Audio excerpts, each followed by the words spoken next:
The Letters. By Lucy Maud Montgomery. Just before the letter was brought to me that evening I was watching the red November sunset from the library window. It was a stormy, unrestful sunset, gleaming angrily through the dark fir boughs that were now and again tossed suddenly and distressfully in a fitful gust of wind. Below, in the garden, it was quite dark, and I could only see dimly the dead leaves that were whirling and dancing uncannily over the roseless paths, the poor dead leaves, yet not quite dead. There was still enough unquiet life left in them to make them restless and forlorn. They hearkened yet to every call of the wind, who cared for them no longer but only played freakishly with them and broke their rest. I felt sorry for the leaves as I watched them in that dull, weird twilight, and angry, in a petulant fashion that almost made me laugh, with the wind that would not leave them in peace. Why should they, and I, be vexed with these transient breaths of desire for a life that had passed us by? I was in the grip of a bitter loneliness that evening, so bitter and so insistent that I felt I could not face the future at all, even with such poor fragments of courage as I had gathered about me after father's death, hoping that they would, at least, suffice for my endurance, if not for my content. But now they fell away from me at sight of the emptiness of life. The emptiness. Ah, it was from that I shrank. I could have faced pain and anxiety and heartbreak undauntedly, but I could not face that terrible, yawning, barren emptiness.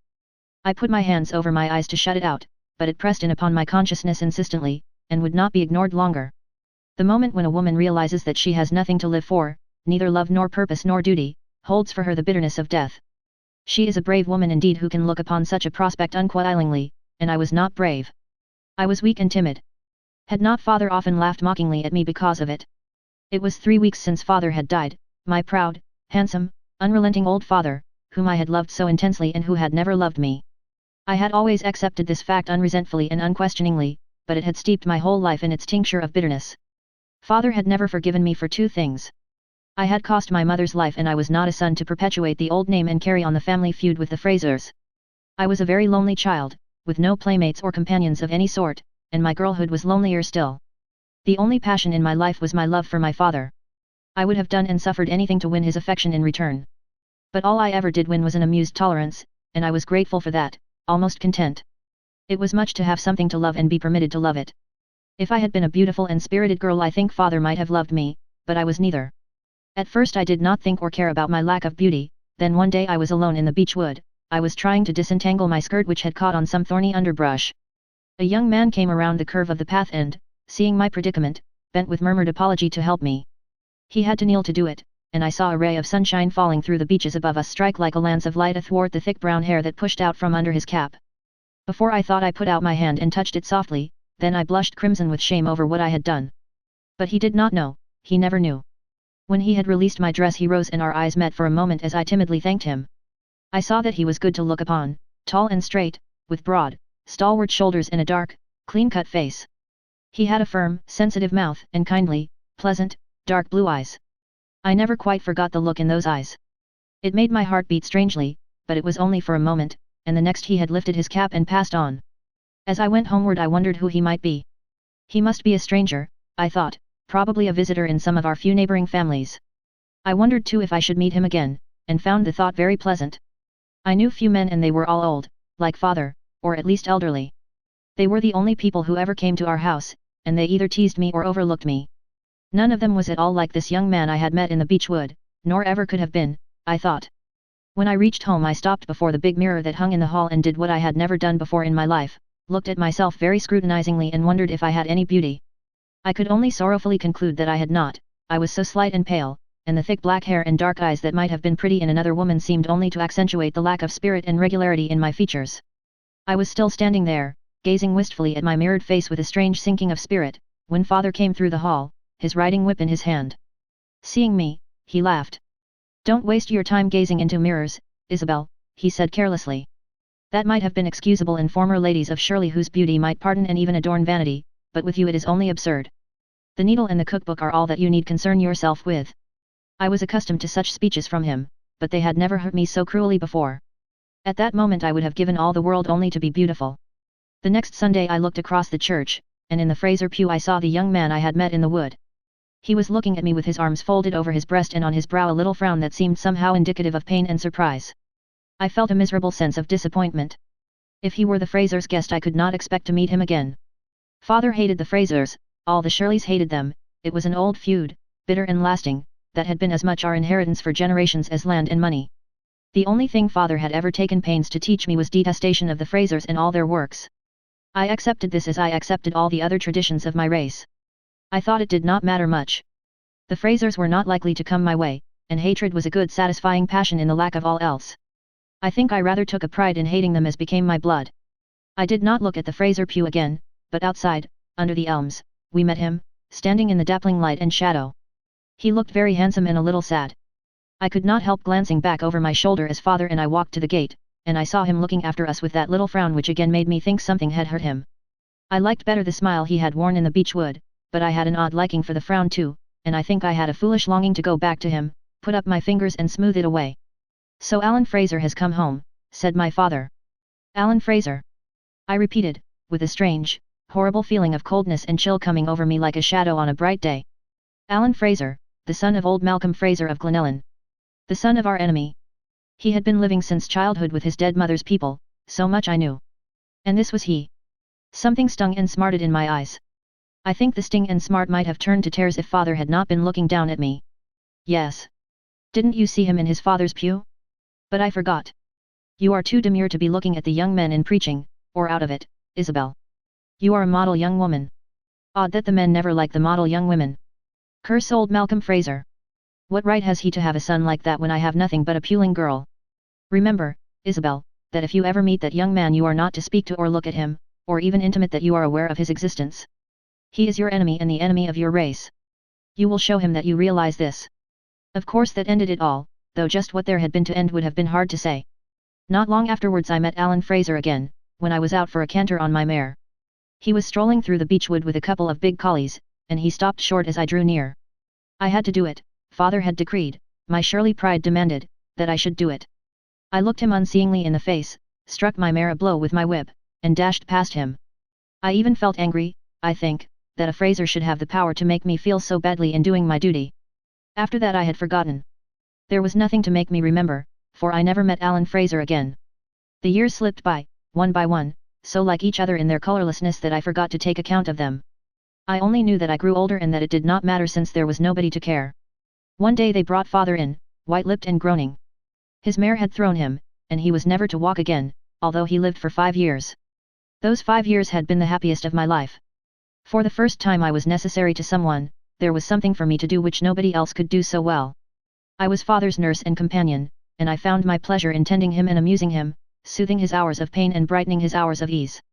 People said I did my duty toward him. I had never liked that word duty, since the day I had ridden past Alan Fraser in the beech wood. I could not connect it with what I did for father. It was my delight because I loved him. I did not mind the moods and the irritable outbursts that drove others from him. But now he was dead, and I sat in the sullen dusk, wishing that I need not go on with life either. The loneliness of the big echoing house weighed on my spirit. I was solitary, without companionship. I looked out on the outside world where the only sign of human habitation visible to my eyes was the light twinkling out from the library window of Glenellyn on the dark fir hill 2 miles away. By that light I knew Alan Fraser must have returned from his long sojourn abroad, for it only shone when he was at Glenellyn. He still lived there, something of a hermit, people said, he had never married, and he cared nothing for society. His companions were books and dogs and horses, he was given to scientific researches and wrote much for the reviews, he travelled a great deal. So much I knew in a vague way. I even saw him occasionally in church, and never thought the years had changed him much, save that his face was sadder and sterner than of old and his hair had become iron grey. People said that he had inherited and cherished the old hatred of the Shirleys, that he was very bitter against us. I believed it. He had the face of a good hater, or lover, a man who could play with no emotion but must take it in all earnestness and intensity. When it was quite dark the housekeeper brought in the lights and handed me a letter which, she said, a man had just brought up from the village post office. I looked at it curiously before I opened it, wondering from whom it was. It was postmarked from a city several miles away, and the firm, decided, rather peculiar handwriting was strange to me. I had no correspondence. After father's death I had received a few perfunctory notes of condolence from distant relatives and family friends. They had hurt me cruelly, for they seemed to exhale a subtle spirit of congratulation on my being released from a long and unpleasant martyrdom of attendance on an invalid, that quite overrode the decorous phrases of conventional sympathy in which they were expressed. I hated those letters for their implied injustice. I was not thankful for my release. I missed father miserably and longed passionately for the very tasks and vigils that had evoked their pity. This letter did not seem like one of those. I opened it and took out some stiff, blackly written sheets. They were undated and, turning to the last, I saw that they were unsigned. With a not unpleasant tingling of interest I sat down by my desk to read. The letter began abruptly. You will not know by whom this is written. Do not seek to know, now or ever.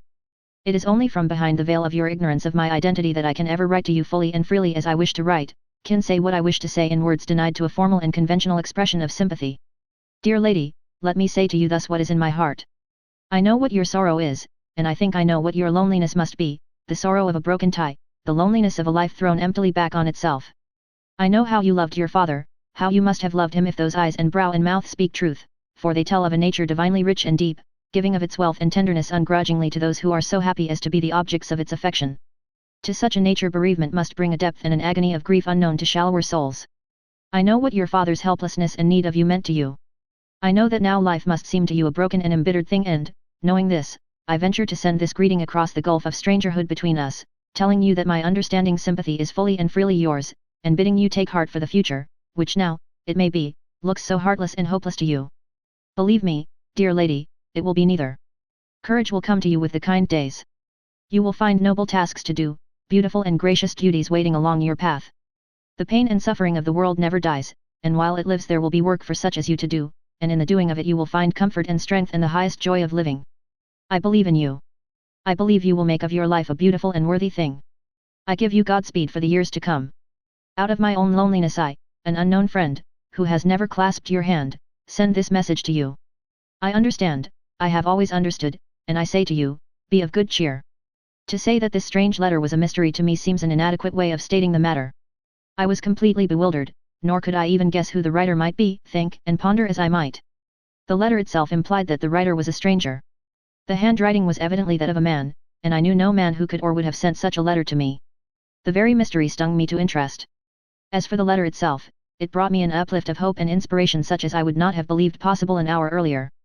It rang so truly and sincerely, and the mere thought that somewhere I had a friend who cared enough to write it, even in such odd fashion, was so sweet that I was half ashamed of the difference it made in my outlook. Sitting there, I took courage and made a compact with myself that I would justify the writer's faith in me, that I would take up my life as something to be worthily lived for all good, to the disregard of my own selfish sorrow and shrinking. I would seek for something to do, for interests which would bind me to my fellow creatures, for tasks which would lessen the pains and perils of humankind. An hour before, this would not have seemed to me possible, now it seemed the right and natural thing to do. A week later another letter came. I welcomed it with an eagerness which I feared was almost childish. It was a much longer letter than the first and was written in quite a different strain. There was no apology for or explanation of the motive for writing. It was as if the letter were merely one of a permitted and established correspondence between old friends. It began with a witty, sparkling review of a new book the writer had just read, and passed from this to crisp comments on the great events, political, scientific, artistic, of the day. The whole letter was pungent, interesting, delightful, an impersonal essay on a dozen vital topics of life and thought. Only at the end was a personal note struck. Are you interested in these things? Ran the last paragraph. In what is being done and suffered and attained in the great busy world? I think you must be, for I have seen you and read what is written in your face. I believe you care for these things as I do, that your being thrills to the still, sad music of humanity, that the songs of the poets I love find an echo in your spirit and the aspirations of all struggling souls a sympathy in your heart. Believing this, I have written freely to you, taking a keen pleasure in thus revealing my thoughts and visions to one who will understand. For I too am friendless, in the sense of one standing alone, shut out from the sweet, intimate communion of feeling and opinion that may be held with the heart's friends. Shall you have read this as a friend, I wonder, a candid, uncritical, understanding friend? Let me hope it, dear lady. I was expecting the third letter when it came, but not until it did come did I realize what my disappointment would have been if it had not. After that every week brought me a letter, soon those letters were the greatest interest in my life. I had given up all attempts to solve the mystery of their coming and was content to enjoy them for themselves alone. From week to week I looked forward to them with an eagerness that I would hardly confess, even to myself.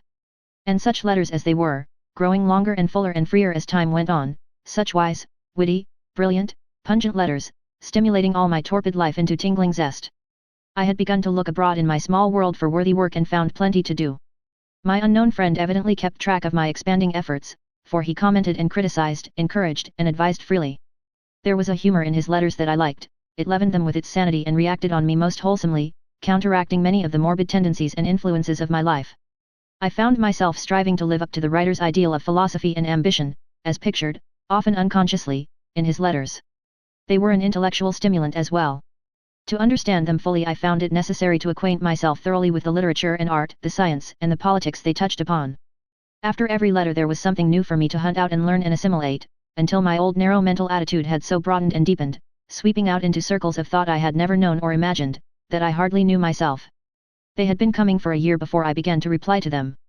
I had often wished to do so, there were so many things I wanted to say and discuss, but it seemed foolish to write letters that could not be sent. One day a letter came that kindled my imagination and stirred my heart and soul so deeply that they insistently demanded answering expression. I sat down at my desk and wrote a full reply to it. Safe in the belief that the mysterious friend to whom it was written would never see it, I wrote with a perfect freedom and a total lack of self-consciousness that I could never have attained otherwise. The writing of that letter gave me a pleasure second only to that which the reading of his brought. For the first time I discovered the delight of revealing my thought unhindered by the conventions. Also, I understood better why the writer of those letters had written them. Doubtless he had enjoyed doing so and was not impelled thereto simply by a purely philanthropic wish to help me. When my letter was finished I sealed it up and locked it away in my desk with a smile at my middle-aged folly. What, I wondered, would all my sedate, serious friends, my associates of mission and hospital committees think if they knew? Well, everybody has, or should have, a pet nonsense in her life. I did not think mine was any sillier than some others I knew, and to myself I admitted that it was very sweet. I knew if those letters ceased to come all savor would go out of my life. After that I wrote a reply to every letter I received and kept them all locked up together. It was delightful. I wrote out all my doings and perplexities and hopes and plans and wishes, yes, and my dreams. The secret romance of it all made me look on existence with joyous, contented eyes. Gradually a change crept over the letters I received. Without ever affording the slightest clue to the identity of their writer they grew more intimate and personal. A subtle, caressing note of tenderness breathed from them and thrilled my heart curiously. I felt as if I were being drawn into the writer's life, admitted into the most sacred recesses of his thoughts and feelings. Yet it was all done so subtly, so delicately, that I was unconscious of the change until I discovered it in reading over the older letters and comparing them with the later ones. Finally a letter came, my first love letter, and surely never was a love letter received under stranger circumstances. It began abruptly as all the letters had begun, plunging into the middle of the writer's strain of thought without any preface. The first words drove the blood to my heart and then sent it flying hotly all over my face. I love you. I must say it at last. Have you not guessed it before? It has trembled on my pen in every line I have written to you, yet I have never dared to shape it into words before. I know not how I dare now.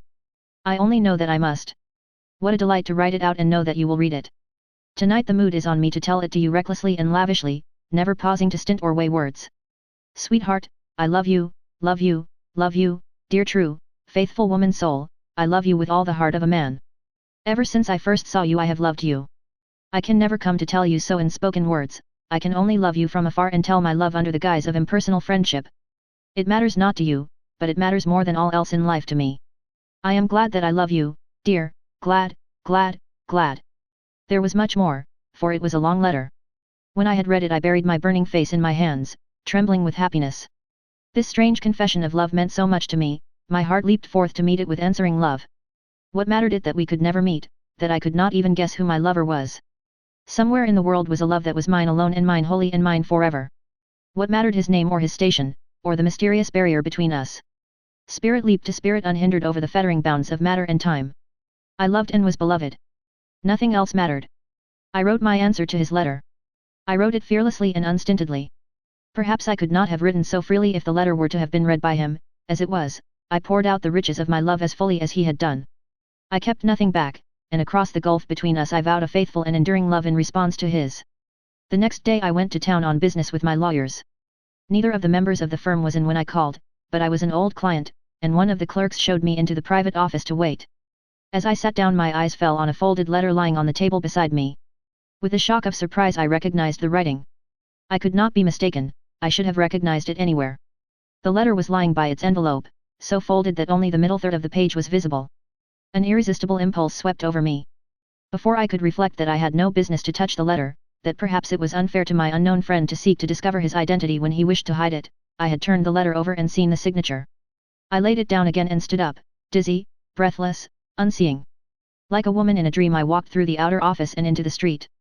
I must have walked on for blocks before I became conscious of my surroundings. The name I had seen signed to that letter was Alan Fraser. No doubt the reader has long ago guessed it, has wondered why I had not. The fact remains that I had not. Out of the whole world Alan Fraser was the last man whom I should have suspected to be the writer of those letters. Alan Fraser, my hereditary enemy, who, I had been told, cherished the old feud so faithfully and bitterly, and hated our very name. And yet I now wondered at my long blindness. No one else could have written those letters, no one but him. I read them over one by one when I reached home and, now that I possessed the key, he revealed himself in every line, expression, thought. And he loved me. I thought of the old feud and hatred, I thought of my pride and traditions. They seemed like the dust and ashes of outworn things, things to be smiled at and cast aside. I took out all the letters I had written, all except the last one, sealed them up in a parcel and directed it to Alan Fraser. Then, summoning my groom, I bade him ride to Glenellyn with it. His look of amazement almost made me laugh, but after he was gone I felt dizzy and frightened at my own daring. When the autumn darkness came down I went to my room and dressed as the woman dresses who awaits the one man of all the world. I hardly knew what I hoped or expected, but I was all athrill with a nameless, inexplicable happiness. I admit I looked very eagerly into the mirror when I was done, and I thought that the result was not unpleasing. Beauty had never been mine, but a faint reflection of it came over me in the tremulous flush and excitement of the moment. Then the maid came up to tell me that Alan Fraser was in the library. I went down with my cold hands tightly clasped behind me. He was standing by the library table, a tall, broad-shouldered man, with the light striking upward on his dark, sensitive face and iron-grey hair. When he saw me he came quickly forward. "So you know, and you are not angry, your letters told me so much. I have loved you since that day in the beech wood, Isabel, Isabel." His eyes were kindling into mine. He held my hands in a close, impetuous clasp. His voice was infinitely caressing as he pronounced my name. I had never heard it since father died, I had never heard it at all so musically and tenderly uttered. My ancestors might have turned in their graves just then, but it mattered not. Living love had driven out dead hatred. "Isabel," he went on, "there was one letter unanswered, the last." I went to my desk, took out the last letter I had written and gave it to him in silence. While he read it I stood in a shadowy corner and watched him, wondering if life could always be as sweet as this. When he had finished he turned to me and held out his arms. I went to them as a bird to her nest, and with his lips against mine the old feud was blotted out forever.